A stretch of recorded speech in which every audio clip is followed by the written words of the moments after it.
Namaskar. I am Sonali, a student of PMC School, JNB Angul. On this last day of Bharatiya Bhasa Utsav, I am standing before you to present a story in Bangla. The story is named as Kabuliwala. রহমত একটা মানুষ কাবুল থেকে কলকাতাতে আসে dry fruits বিক্রি করার জন্য। তার একটা ছোট মেয়ে আছে কাবুলে, কিন্তু কাজের জন্য বিদেশে এসে কলকাতায় থাকে। একদিন মিনি নামের এক 5 বছর ছোট মেয়ে তার সাথে বন্ধুত্ব করে। মিনির চঞ্চল কথা, নিষ্পাপ হাসি রহমতকে তার নিজের মেয়ের কথা মনে করায়। রহমত প্রত্যেক সপ্তাহে কলকাতাতে আসে, মিনির সাথে কথা বলে, গল্প করে, ড্রাই ফ্রুটস দিয়ে তাকে খুশি করায়। মিনি আর রহমতের মধ্যে একটা মিষ্টি বন্ধন গড়তে থাকে, একটা ছোট সুন্দর বন্ধুত্ব যে পৃথিবীর সব ভাষা আর দেশের ভিন্নতা পার করে।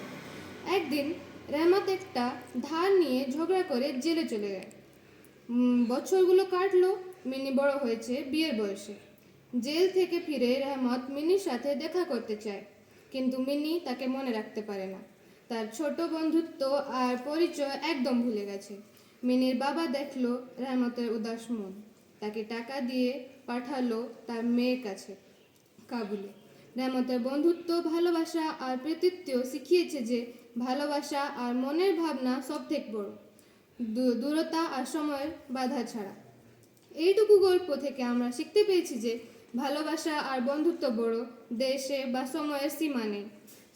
সময় পরিবর্তন নিয়ে আসে, কিন্তু মনের ভাবনা থাকে চিরস্থায়ী। ধন্যবাদ।